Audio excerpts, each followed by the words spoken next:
morning. Don't know about you, but I feel so blessed. The music, the story, the prayer, just being here. My sermon today is about rest. I want you to have a look at the text I'm going to put up. Now let me see if I can work this. Here we go. Let's read it together, hey? Come unto me, all who labour and are heavily burdened, and I will give you rest.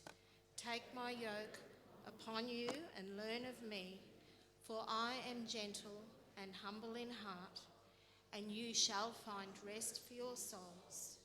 For my yoke is easy and my burden is light. Who here is weary? Who here is carrying a burden? We are living in a world today where people are becoming increasingly stressed. Busyness seems to be a problem for everyone, not just those in the workforce. And people are anxious for the future. We have COVID, which has changed the world and how we live. It's not just sickness we fear, but social changes, the financial load that's been placed on us, on individuals, businesses and governments. I don't think there's a single person here today who hasn't been affected by that. In Australia and around the world, there have been natural disasters coming one on top of the other. And there is political unrest, war and threat of war all around. People are worried for the future. People are looking for hope and rest from their burdens.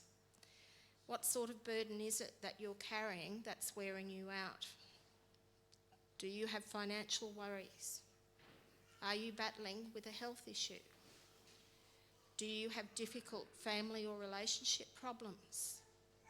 Do you hate going to work? Are you feeling overwhelmed with your studies and constant pressure to submit work on time? I work in a high school. I know children who are not coping because of that pressure.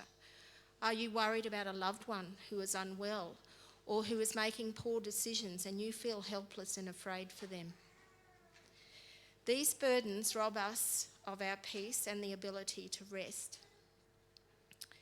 When I say rest here, and when the Bible talks about rest, I'm not talking about sleeping or lying like a lounge lizard in front of the TV. Sleeping and rest are not the same thing. So substitute for rest, relief and refreshment.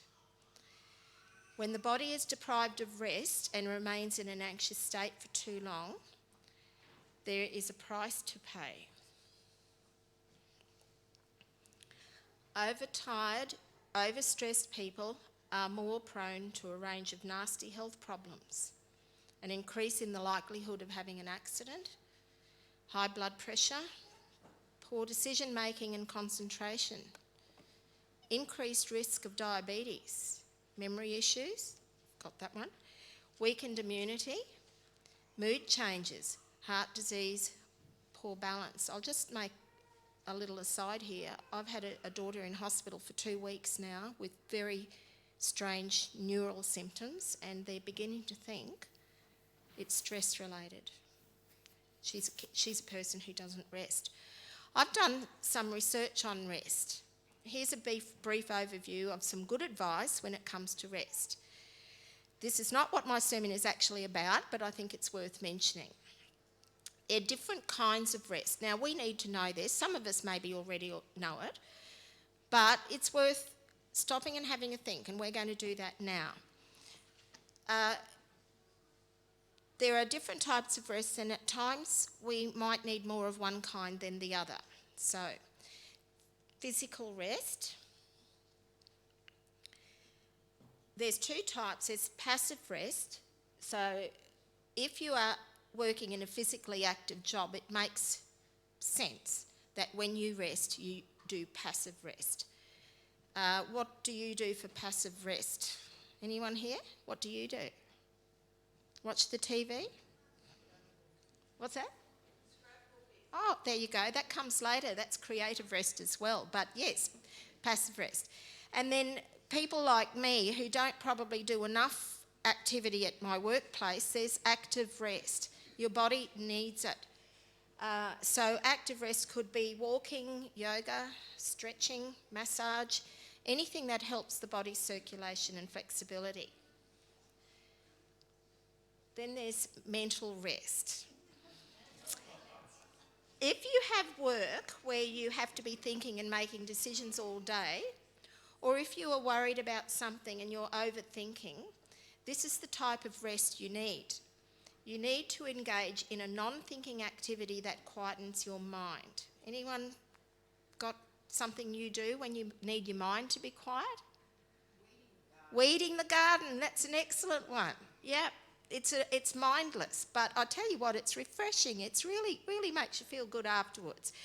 At work, we've been told about a thing called a third space, and the third space is the place you go to when you're overwhelmed mentally. And I haven't found my place at work yet, because it doesn't matter where I go, somebody finds me and asks me to do a job. And I'm looking for a cupboard somewhere that I can hide in just to close it all out and so people can't find me. But for my mental rest, I like to read or listen to music. And for me, the best fun I can have is to go to bed with a good book and a couple of cats. If I had that many cats, I'd be really rested. Right, the third one, sensory rest. Now, there's a lot that bombards our senses these days. Bright lights, computer screens, background noises, multiple conversations, whether you're in an office or on a Zoom call, cause your senses to be overstressed.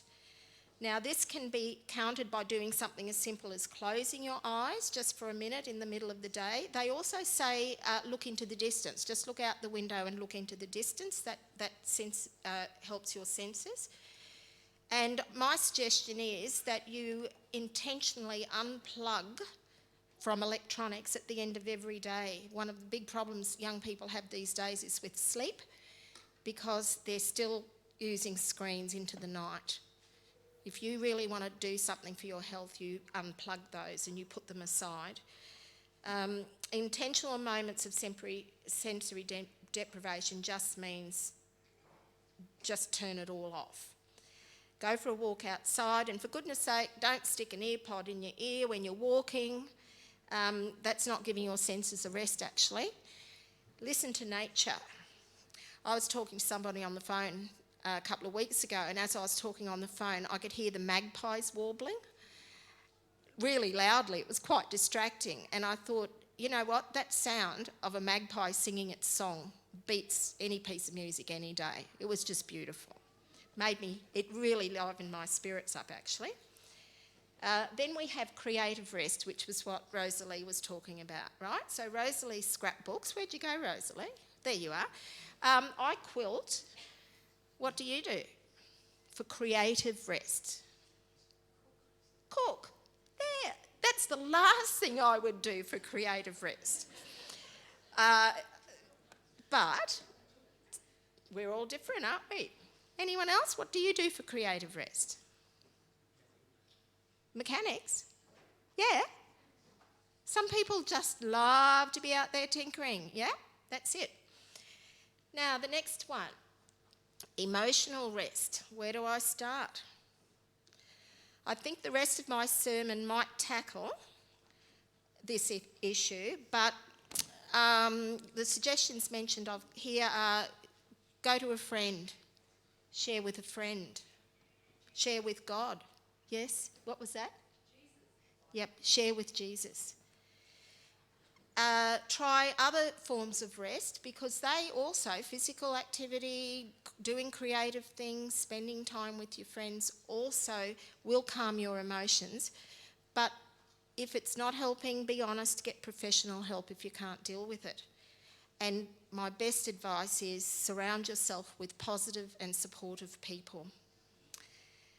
Social rest. Hang on.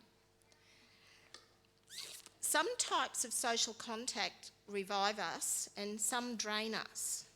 You agree with that? It makes sense to avoid that which is draining if we are already drained. So because during the week I work with myriads of rowdy teenagers, and then I do Sabbath school with some more rowdy young people, don't wonder why at lunchtime I skip off, okay? Don't ask me why I'm doing that. I need time out, or rather time in. Jesus used to clear out at times, you know, and he needed time away from people and with God on his own. But on the other hand, if in general you are deprived of social contact, then the opposite will be true for you. You will be revived by having visitors or having a social event to go to. The next type of rest is spiritual rest. Now, the text that I showed you in Matthew is actually talking about spiritual labour, spiritual burdens, and spiritual rest. And I've found out that this is a much deeper subject than any of us might have previously thought. What does rest do for us? Would somebody like to read that loudly for us, please? Anyone here want to read it? He gives strength to the weary and increases the power of the weak. Even youths grow tired and weary, and young people stumble and fall. But those who hope in the Lord will renew their strength. They will soar on wings like eagles. They will run and not grow weary. They will walk and not be faint. So this is talking about rest that restores and replenishes. God understands our need for rest. God created us and then he created rest. We need to understand the significance of what this rest is that God made for us. Why did God rest after he created?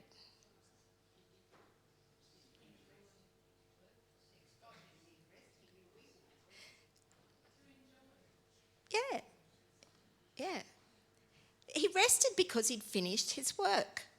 It was finished in the creation work. So he did his work, he finished it, and then he created rest. Now, the seventh day, which is called the Sabbath, actually means day of rest.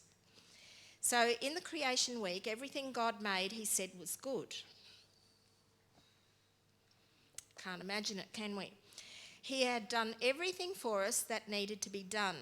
He had provided everything that mankind needed, and there was absolutely nothing to mar the peaceful state that the world was in. Adam and Eve were then put into the Garden of Eden. Does anyone know the meaning of the word Eden? Eden actually literally means heaven or paradise. So Eden was a mini heaven. There was no war, no rebellion, and everything was at rest under God's government. And that's what Eden was like. Now, Genesis 2:15 states that Adam's job was to keep the garden and dress it, or to work it and take care of it. And I found another translation that says he was to guard it and to keep it. So Adam was to guard the peace that was in the garden. What was he to guard the garden against? Do you know what Adam had to guard the garden against? Was it weeds, Wendy? I'm going to tell you a story. Paradise, heaven, was a place of perfect peace under God's government. But something happened to destroy that peace. Lucifer rebelled against God's government of rest. I've often wondered, and it is almost inconceivable, how out of perfection sin could have come. Did Satan just rock up one day and say, I want to be evil from now on. I want to cause death. I want to cause war. I want to cause illness and misery for no particular reason. Have you wondered the same? It wouldn't have happened like that. what the beautiful angel Lucifer reasoned in his mind to end up becoming the evil Satan was extremely subtle and insidious. So subtle and insidious that he, in fact, himself didn't realise the downward slide he was on once he started to think as he did. And this is what he thought. He thought to himself, I will climb to the highest heavens and be like the Most High. Do you want to be like God? Is that a good thing to want to be like? I want to be loving. There's nothing wrong with that.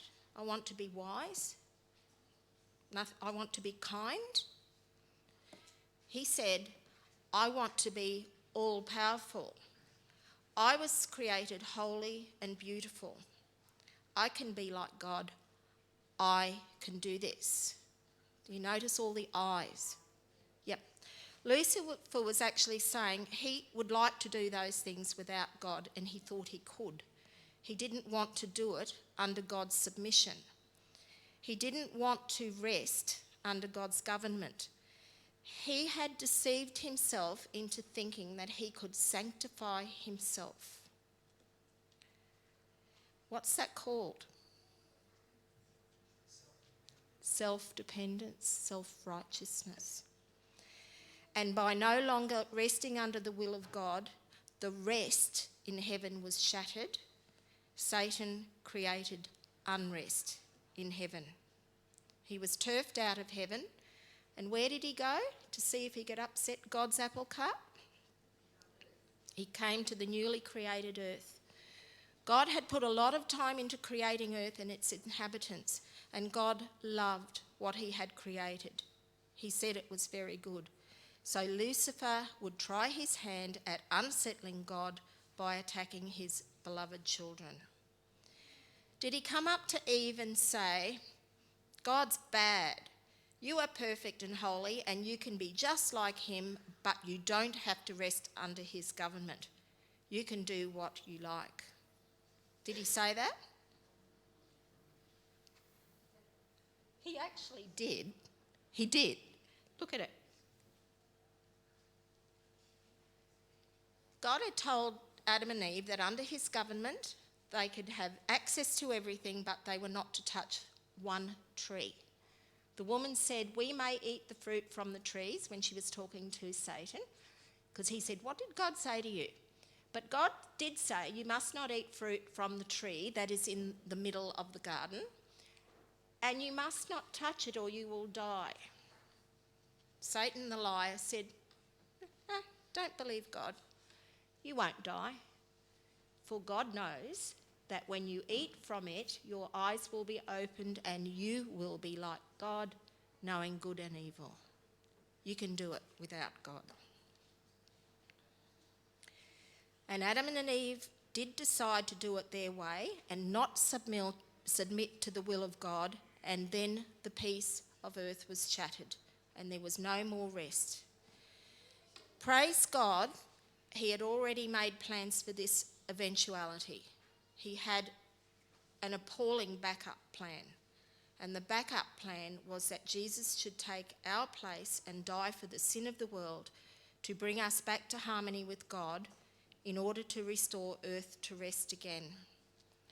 It is no coincidence that when Jesus carried his burden, the cross, and was crucified on the day before the day of rest, what did he say just before he died? It is finished. The same way that God finished his creative work and rested on the seventh day, Jesus proclaimed that he had finished his redemptive work and he too rested on the seventh day. Do you understand what Sabbath rest means? Everything has been done for us. All we have to do is rest in the salvation Jesus has offered us. He carried our burdens on the cross that he carried to the crucifixion, so we don't have to carry them. Hallelujah. The commandments are mentioned twice in the Bible.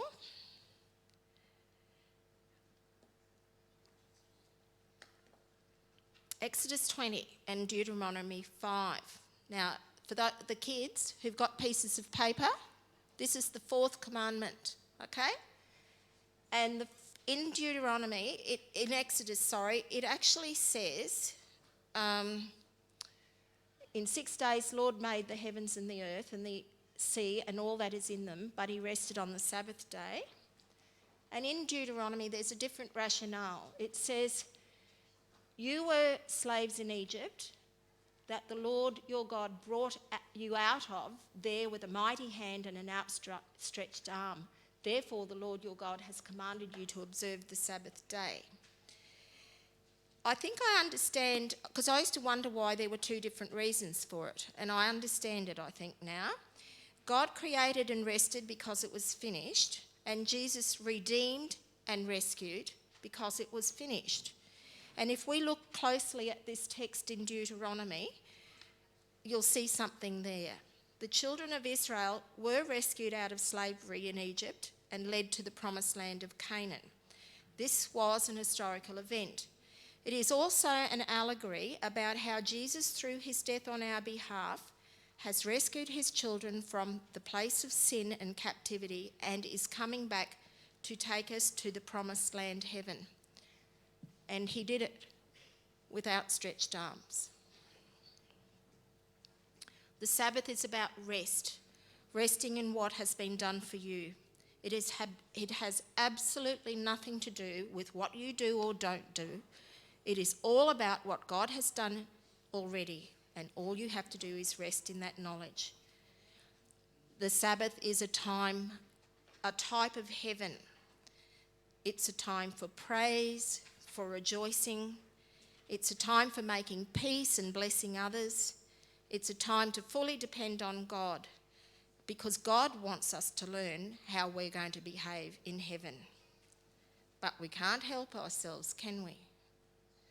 The human condition makes us think that there are some things that we have to do to keep the Sabbath, just like the Pharisees did in Jesus' time with their lists of do's and don'ts. And do you know that was one of the very few things that used to get Jesus really angry, because that sort of thinking so misrepresented what his day was really about. That sort of thinking is called self-righteousness. God says all our righteousness are as filthy rags. All we have to do is rest. And when I say rest on the Sabbath, I don't mean have a lie down in bed all day. Jesus didn't do that, did he? I mean, today hasn't exactly been restful for me. And this week I've had my share of challenges with my mum being seriously ill in hospital and my daughter. But I am at rest.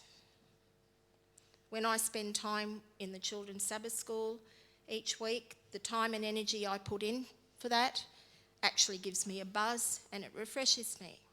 Knowing that these young ones are growing in their walk with God actually provides rest for my soul. Preparing a sermon takes a lot of time, but I just took the time from a lot of the things that I do during the week that are pretty much a waste of time. And being up the front and delivering a sermon doesn't make me anxious at all. Do you know why?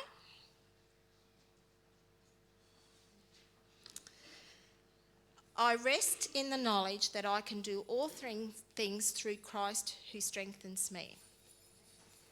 And the second reason is because whatever I say and how it is received is not my problem, it's God's problem. And I slept like a log last night. Why?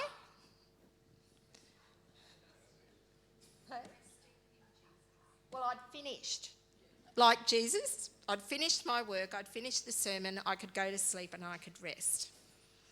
Now, this is what I love about the Sabbath.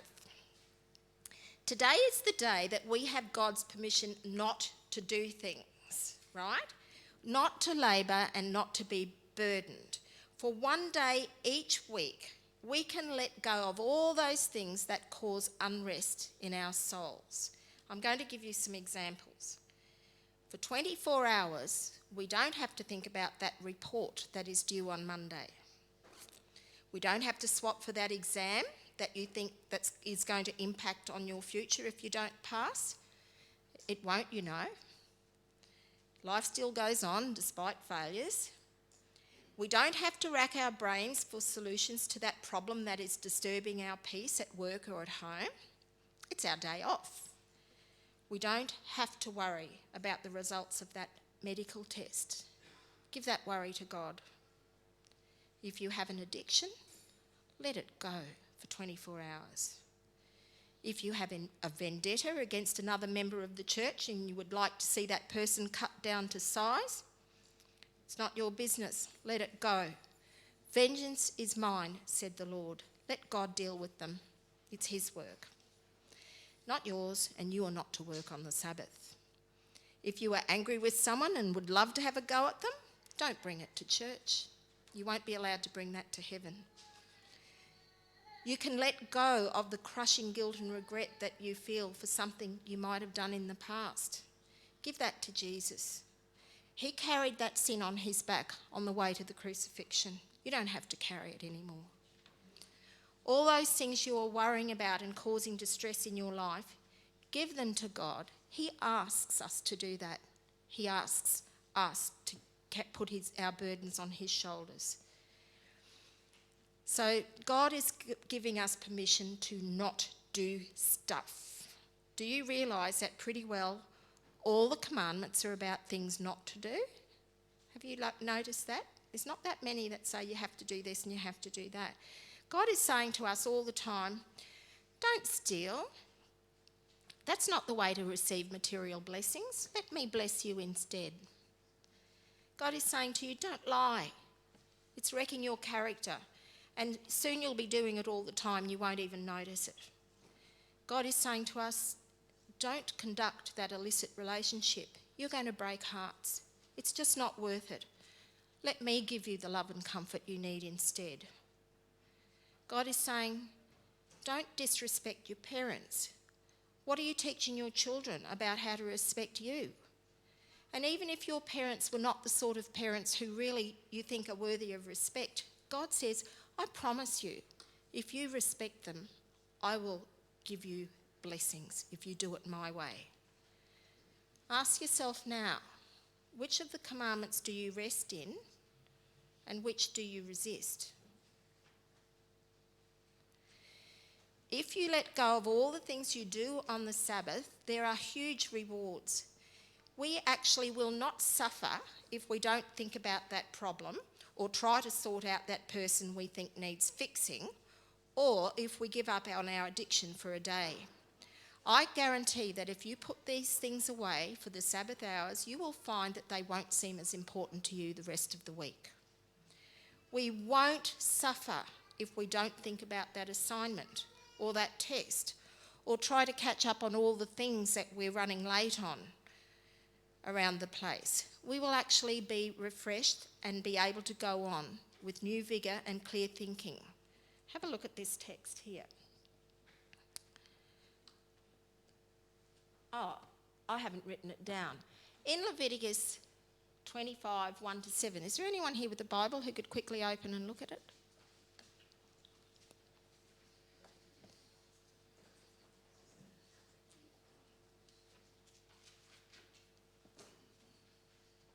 Just tell me what it's about if you found it.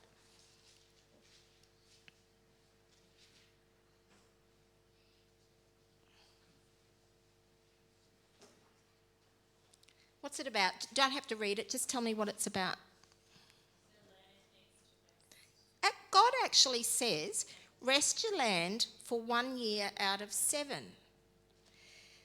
And it's the same principle for us, this principle of resting. Do you know that when the land rests, it just doesn't sit there unchanged?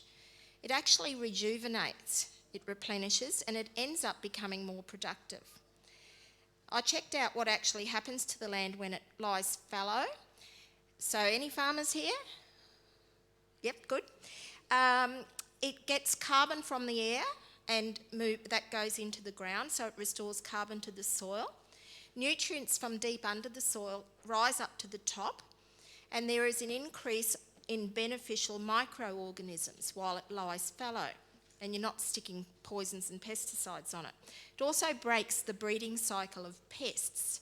So I'm going to suggest to you that we need to let God break the breeding cycle of our pests to allow us to produce a higher yield. We are now approaching a significant time near the end of Earth's history, and I believe this concept of rest is becoming more significant. We are told that the days before the end of the earth, when God destroyed the earth by flood, we are told that the days before he comes to destroy the earth a second time will be like those days. And at the time before the flood, the Bible says that people were sinning continually, meaning they took no rest from sinning. Only Noah found grace in the eyes of the Lord. Now, Noah, what does your name mean?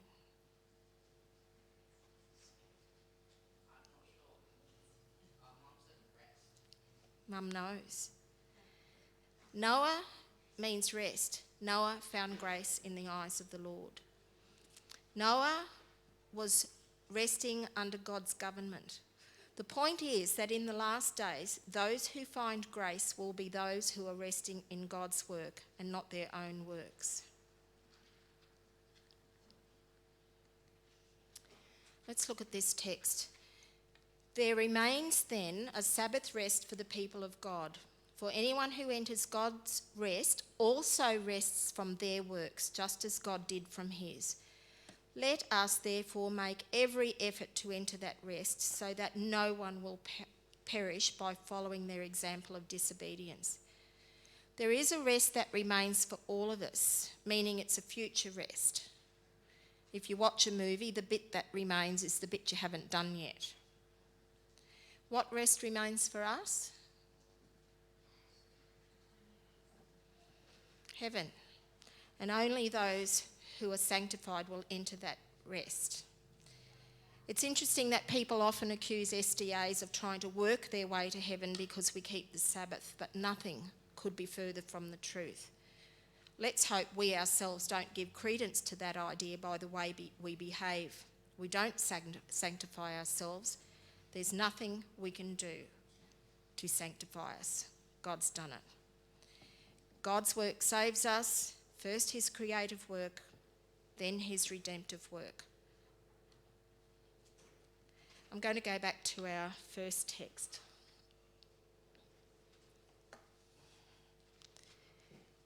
Do you find it burdensome to rest under God's law? Is it hard? Jesus' yoke is easy, and the burden he places on us is quite light. Do you know that song, Jesus Took My Burdens All Away? Oh, good, somebody knows it. Okay. Can you sing it? Can you get the words up for me, please, Annette? I love this song. Okay, can you play it? Well, I was just going to sing it without music, so you can just... Let's sing it. Jesus took my burden all away. Let's sing it. I'm so happy, and here's the reason why. Jesus took my burden all away. Now I'm singing as the days go by. Jesus took my burden all away. Once my heart was heavy with the load of sin. Jesus took the load and gave me peace within. Now I'm singing as the days go by. Jesus took my burden all away. Thank you, Wendy.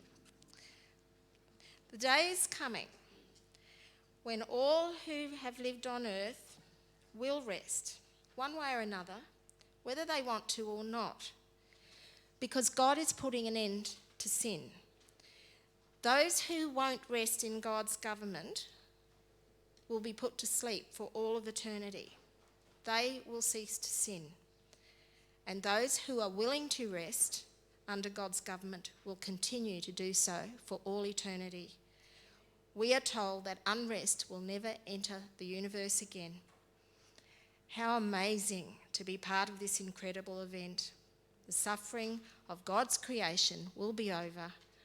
What a glorious day that will be.